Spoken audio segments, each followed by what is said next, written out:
Este material tiene el propósito de introducirnos al estudio de la palabra de Dios. Le invitamos a congregarse con nosotros.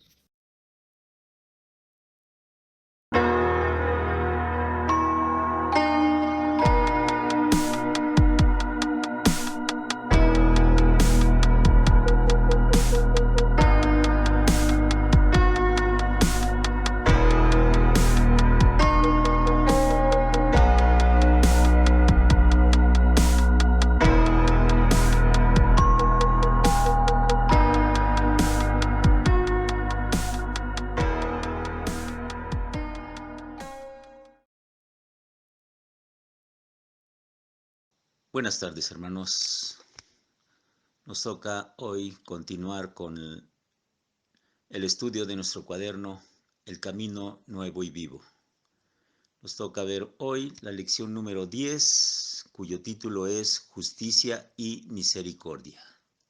El texto clave lo encontramos en el libro de Oseas, capítulo 14 y versículo 2, que nos dice: Llevad con vosotros palabras de súplica, y volved a Jehová y decidle: Quita toda iniquidad y acepta el bien, y te ofreceremos la ofrenda de nuestros labios.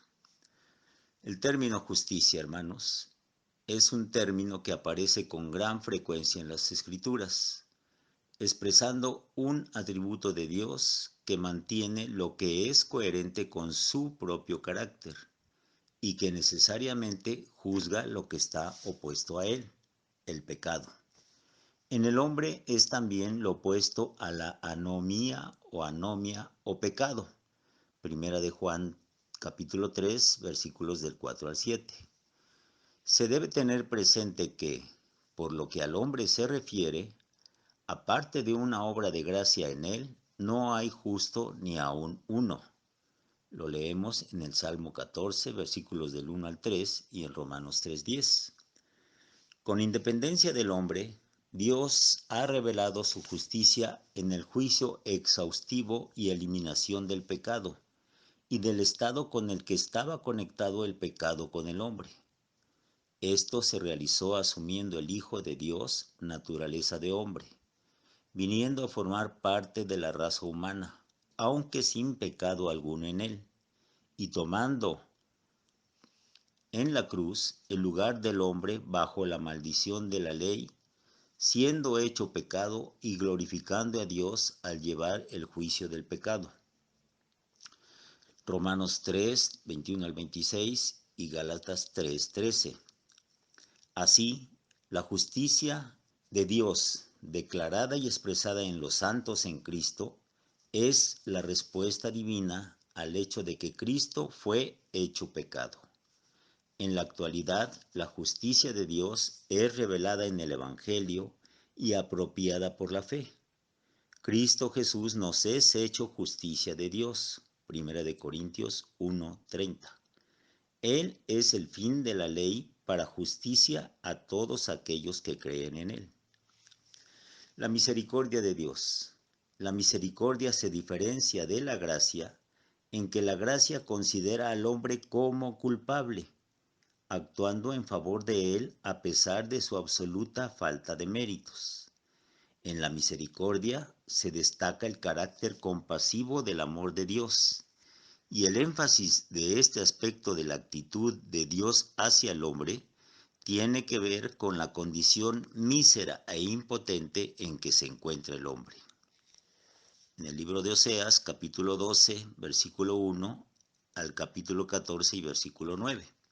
Nos habla acerca del matrimonio, la familia y la fidelidad. Dios dio el matrimonio como un regalo para Adán y Eva.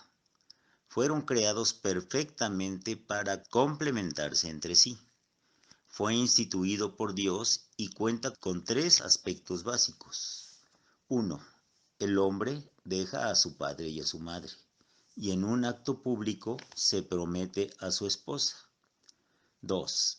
El hombre y la mujer se unen al tomar la responsabilidad del bienestar de cada uno y al amar a su pareja sobre todos los demás. 3. Ambos llegan a ser una carne en la intimidad y en el compromiso de la unión sexual que está reservada solo para el matrimonio. Fidelidad es uno de los atributos de Dios que más frecuentemente se destaca en las Escrituras. Lo podemos ver en Deuteronomio 7:9, 32:4, también en Nehemías capítulo 9 y versículo 33, y en los Salmos en el capítulo 25, versículo 10, y en Isaías capítulos 11 y versículo 5. El fiel Dios es digno de nuestra fe y confianza. Guarda las promesas y el pacto, cumpliendo su palabra, pero también sus amenazas. Es inmutable y es fiel y justo para perdonarnos en el nombre del Señor Jesucristo por su obra cumplida. Primera de Juan 1:9. La fidelidad debe ser también la característica del creyente. Es un aspecto del fruto del Espíritu. Gálatas 5, 22 y 23. Es con la ayuda de Dios que el creyente podrá ser fiel hasta la muerte. Apocalipsis 2:10, y por ella hay promesa de un rico galardón. Mateo 24, 45 y 46. Al expresar amor y admiración, tanto en palabras como en acciones, pueden mejorar cada matrimonio. Cantares 4, 9 y 10. El matrimonio ofrece momentos de gran gozo. Jeremías 33, 10 y 11.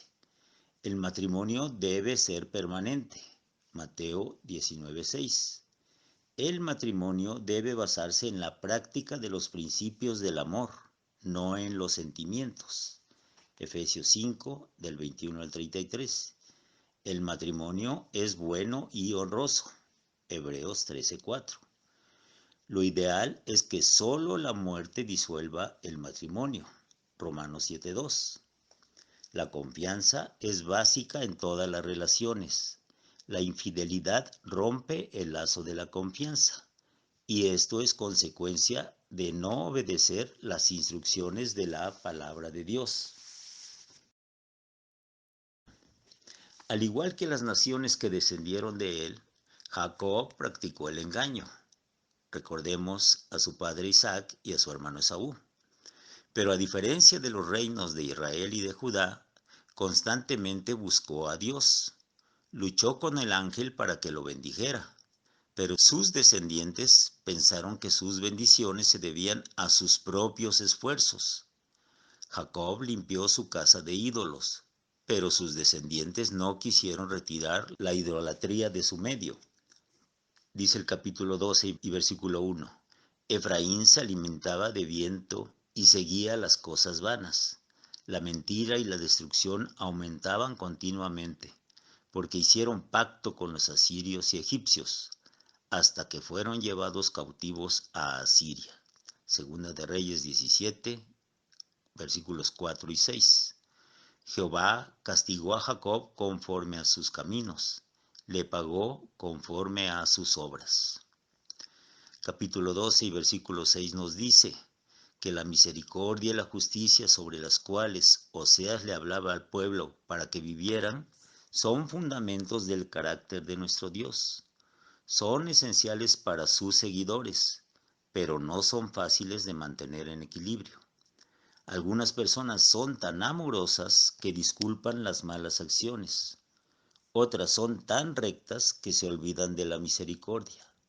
El amor sin justicia, por no conducir a normas altas, deja a las personas en sus pecados. Y la justicia sin amor, debido a que no tiene corazón, separa a la gente de Dios. El especializarse en uno a expensas del otro es distorsionar nuestro testimonio.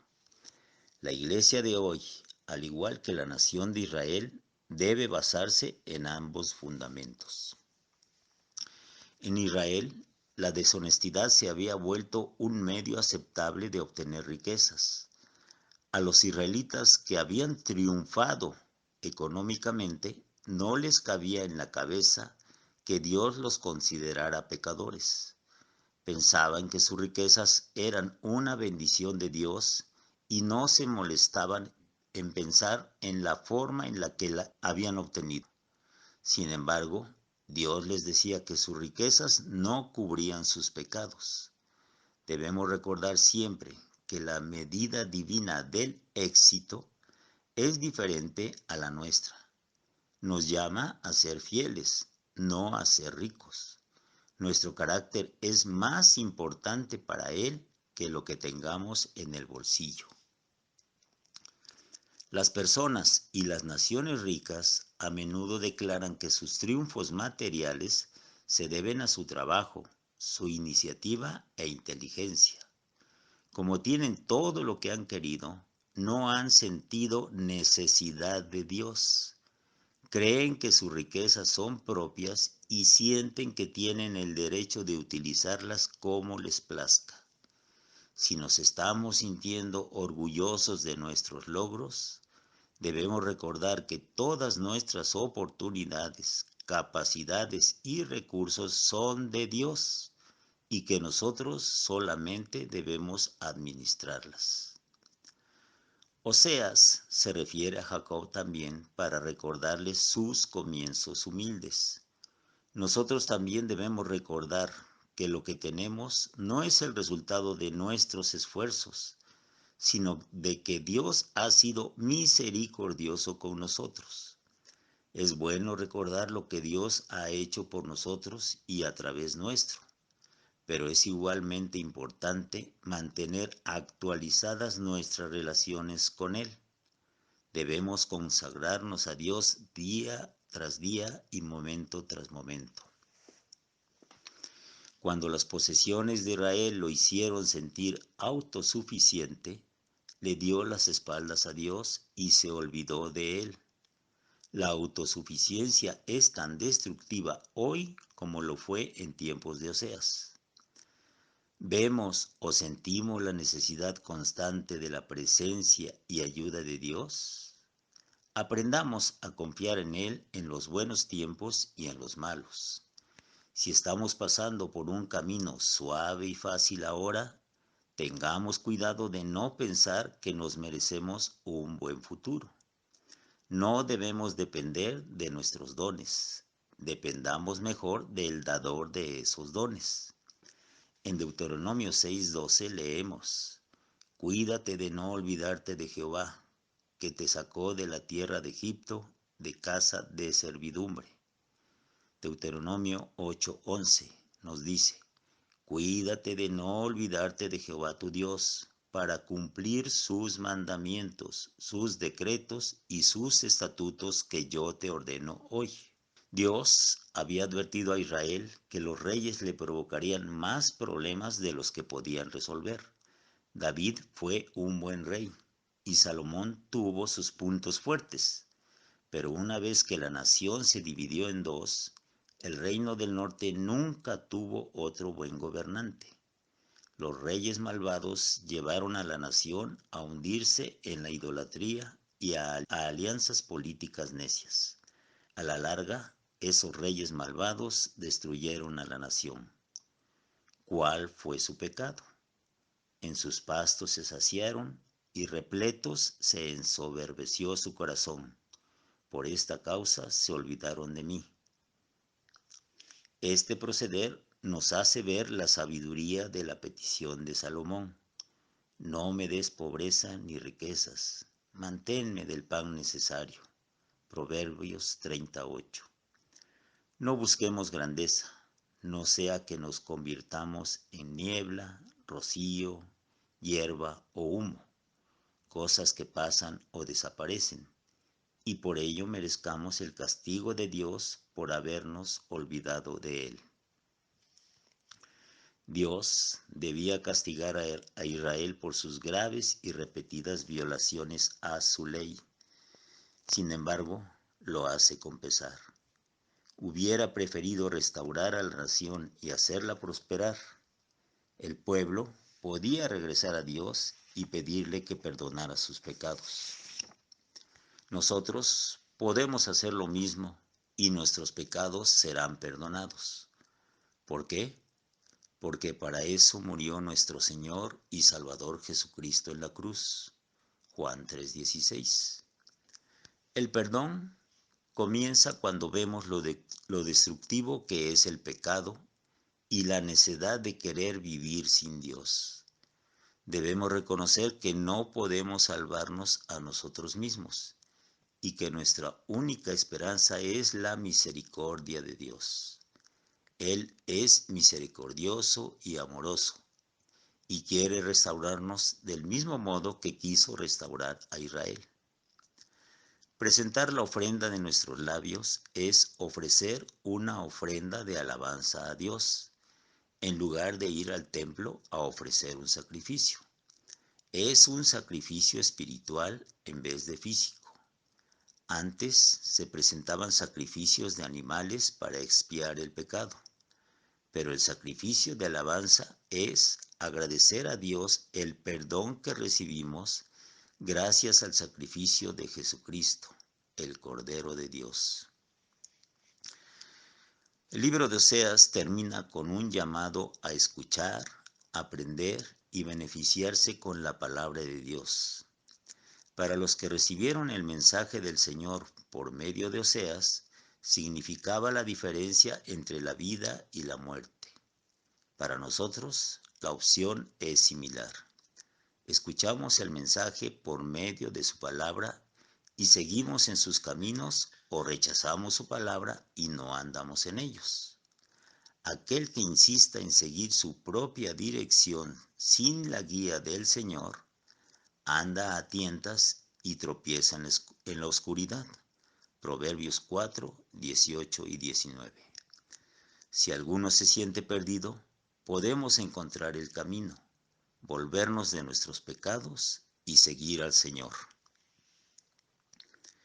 La preocupación de Dios por la justicia, que requiere fidelidad, y la misericordia, que ofrece perdón, puede verse en relación con la historia de Oseas y su matrimonio. Podemos errar o equivocarnos al olvidarnos del amor de Dios y sentir que nuestros pecados no tienen perdón o remedio. Pero también podemos errar al olvidarnos de su ira contra nuestros pecados y pensar que seguirá aceptándonos sin importar la forma en que nos comportemos. Perdón es una palabra muy importante. Cuando Dios nos perdona, castiga el pecado, pero muestra misericordia para con el pecador. Nunca debemos temer ir a Dios para que borre nuestras deudas y renueve nuestra vida. El pensamiento final nos dice: porque es necesario que todos nosotros comparezcamos ante el tribunal de Cristo, para que cada uno reciba según lo que haya hecho. Segunda de Corintios 5 y 10. El Señor los bendiga.